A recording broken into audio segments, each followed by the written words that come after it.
loves. Welcome to another episode of Coffee Chats, a series of alternative perspectives. Now, before we dive into today's episode, firstly, let me say a huge thank you to all of you who participated in the comments under episode 1 of this new season.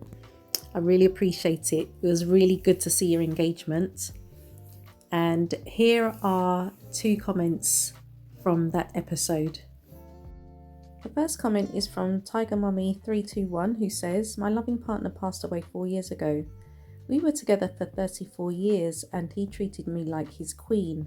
Flowers, gifts, vacations and love notes. I still read his messages even today. I can't imagine living with someone so selfish as that terrible man. His poor wife needs to pack her bags and go. 2 weeks in a hospital with only 1 visit. He's training her. What, like a dog?" The second comment is from Vera Narishkin, who says, "What a despicable, selfish control freak of an old man. If any partner of mine ever treat me that way, I would up and leave him the next day, if not the same day. The best Valentine gift I ever received from a partner was a ring, a sapphire surrounded by small diamonds set in white gold. Alas, that partner passed away many years ago." These 2 comments resonated with me, and it got me thinking, because I've had a similar situation where someone I was with passed away. This was over 30 years ago, and yeah, he treated me like a queen. And I just found it interesting that the ones that and it's not always true, obviously, this is just me thinking out loud, the ones that treat you the best, they are taken away from us. Is that the right phrase? And I agree with both of you and the majority of people who shared the same opinion. This man was trash, basically. So thank you for those. I'm going to do something I don't normally do, which is to include a 3rd comment. And the reason I'm doing that is because it dovetails perfectly into this episode. Completely unintentional, guys. I only realised as I was editing episode 2. This comment is from Annie's OK 868, who says, "I have never been in a situationship. It's very easy to walk away when you have a healthy sense of self-esteem. People who hold on probably don't believe anyone else is coming along." This is so true, and I'm going to expand on that in this episode.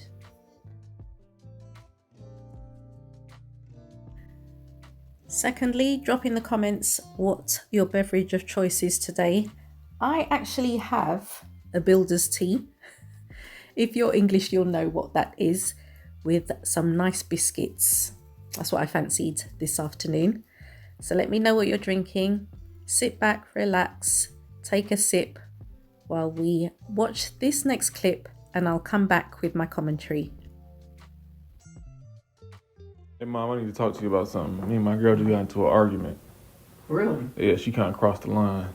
What did she say? I was talking to her and she was like, "Get out my face." And then she started walking away a little bit, and then she called me the N-word. What? Yeah. Okay, so the most important question is, what did you do next? I walked away because I'm not finna be dealing with that. What? You walked away? Yeah. No, you don't walk away from that. Oh no.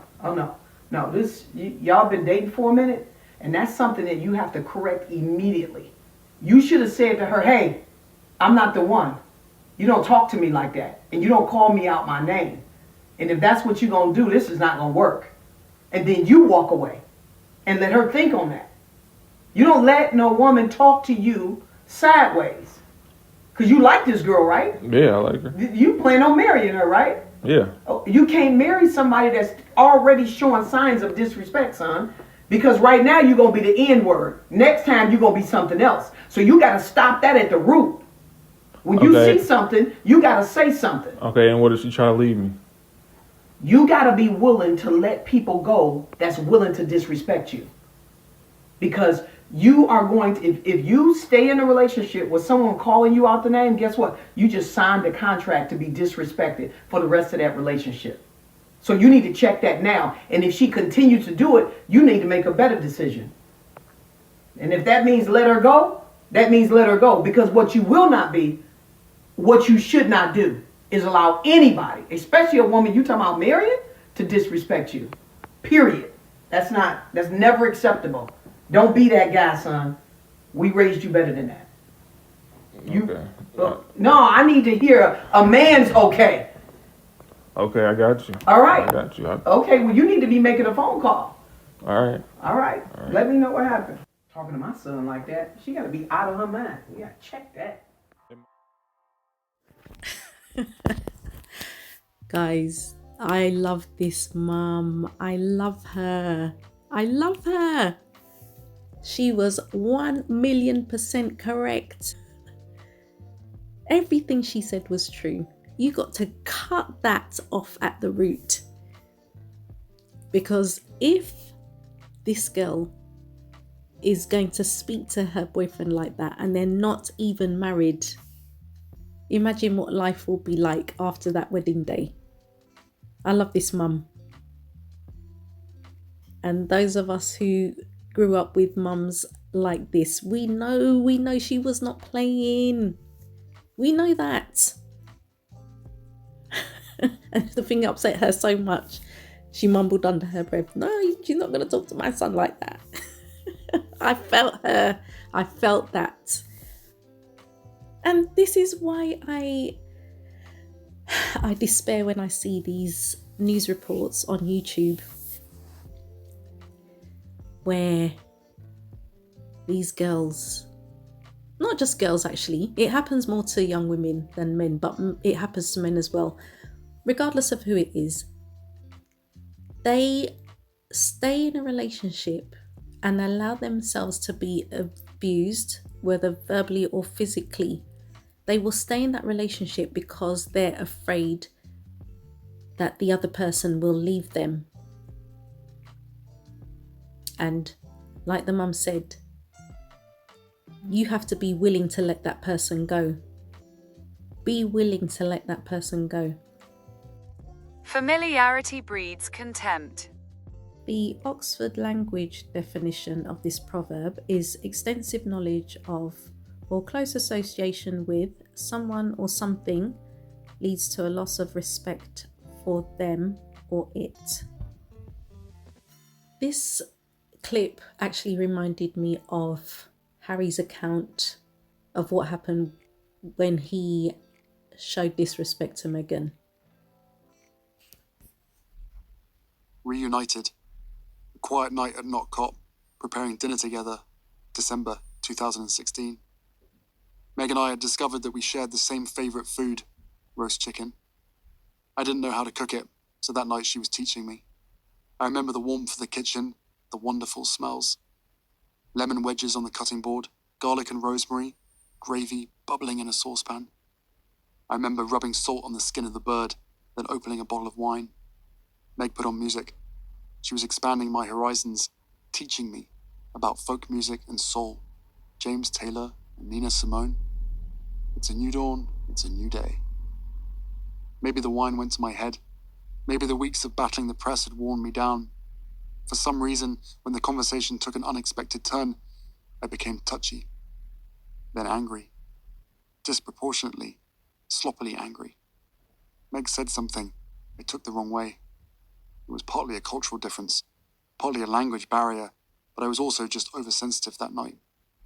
I thought, why is she having a go at me? I snapped at her, spoke to her harshly, cruelly.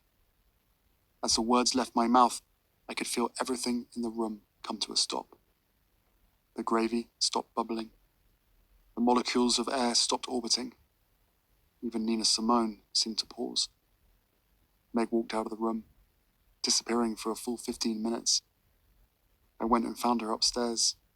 She was sitting in the bedroom. She was calm, but said in a quiet, level tone that she would never stand for being spoken to like that. I nodded. She wanted to know where it came from. I don't know. Where did you ever hear a man speak like that to a woman? Did you overhear adults speak that way when you were growing up? I cleared my throat, looked away. Yes. She wasn't going to tolerate that kind of partner, or co-parent, that kind of life. She wasn't going to raise children in an atmosphere of anger or disrespect. She laid it all out. Super clear. We both knew my anger hadn't been caused by anything to do with our conversation. It came from somewhere deep inside, somewhere that needed to be excavated, and it was obvious that I could use some help with the job. I've tried therapy, I told her. Willie told me to go. Never found the right person, didn't work. No, she said softly. Try again. When I was listening to Spare for the first time and I heard his account, I smiled. The reason I smiled was because I did not expect any less from Megan because of who she was raised by.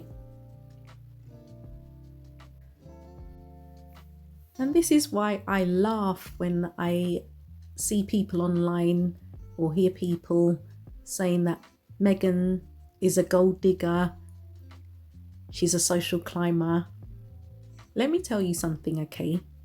A gold digger, from what I have observed, they will put up with anything for the promise of material wealth. They will put up with anything without exception if they know they're going to get their hands on some money.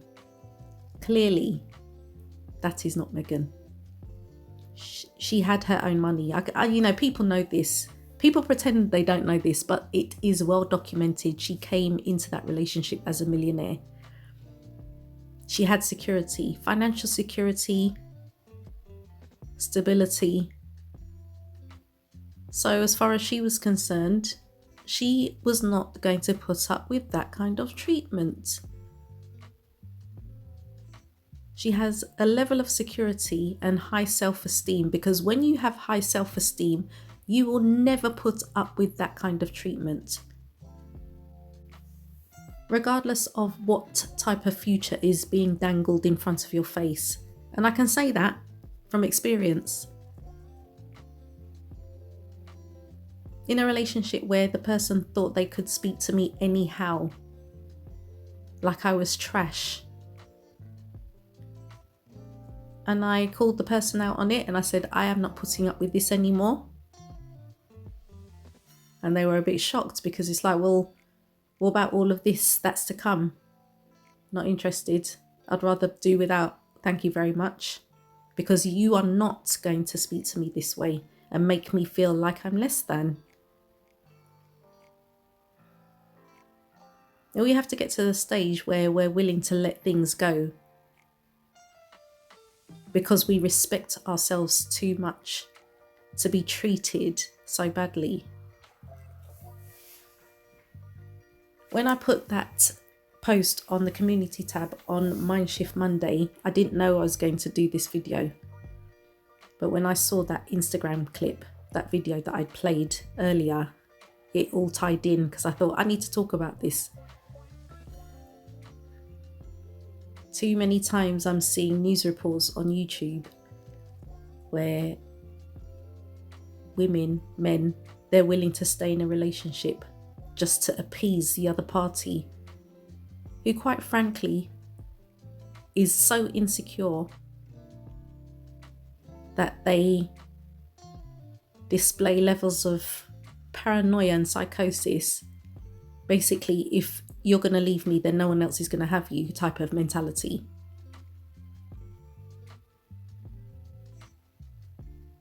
The way that these kids are being raised nowadays, it is disturbing. And it seems to be generational. These are things that we really don't like to address because it's too uncomfortable.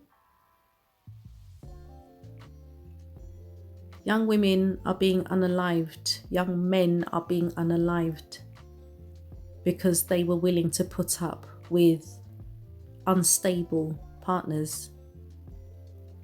disrespectful partners.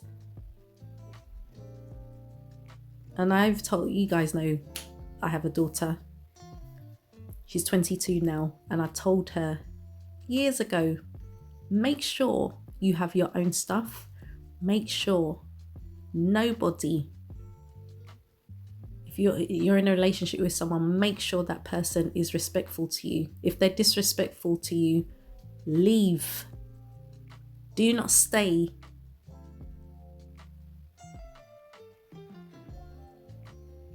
Your peace is too precious to be mistreated, guys. And I just think we live in a fear-based society. So many aspects of life where we are so concerned about what the other person thinks. Whether it's in a restaurant, you don't want to complain about the service, or you don't want to complain about the food because you're afraid of upsetting the waiter, the waitress, or the chef. If the service is substandard, I will ask the waiter to readjust the bill and take off the 12.5% service charge because I'm not happy with the service. Why should I pay for service that is unacceptable?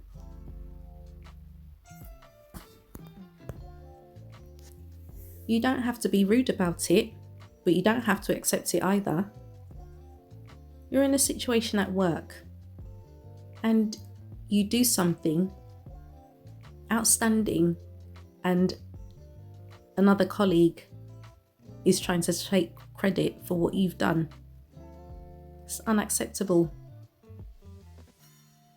I've been in that situation and I've spoken up and called out the person and said, you're lazy. It didn't go down too well, but again, I don't care because my peace is important, because I know if I had gone home and not said anything, that would have bothered me. It would have bothered me. Why are you going to take credit for work that I've done? People travel on the tube in London and see abuse in front of them. Someone is speaking harshly to a young woman. No one says anything because they're afraid of what other people will think, or they're afraid of just getting involved. That's why I say we live in a fear-based society. And I think often that's why women, especially women of a certain hue, are always labelled as aggressive instead of assertive, because there is a certain percentage of us who will not put up with being treated poorly, and we shouldn't have to. So guys, I'm going to turn it over to you now. What do you think about all of this? Are you in a situation where you are just not happy, but you're just going to tolerate being spoken to in such a way because you just want to keep the peace? What about your peace? What about your peace? Are you afraid of the other person leaving you because you think that you won't get any better than them? Or is that what they've told you constantly? You will never do any better than me. So them saying that to you, as far as they are concerned, that gives them the right to abuse you verbally or even physically, because they've told you time and time again, you're not going to get better than me. If you have a child in a relationship and you happen to see certain red flags, do you say anything to your child, or do you leave them to deal with it? What would be your response to this young guy if he were your son? How would you advise him to handle his girlfriend? Are you willing to walk away from a situation that doesn't give you peace? I'll be so interested to know your thoughts, guys. So let's get the conversation started in the comments. And remember, I'll be selecting 2 to feature in the next episode or on the community tab. In the meantime, I want to take this opportunity to thank you for meeting me for coffee today. Enjoy the rest of your day. and we'll catch up again very soon.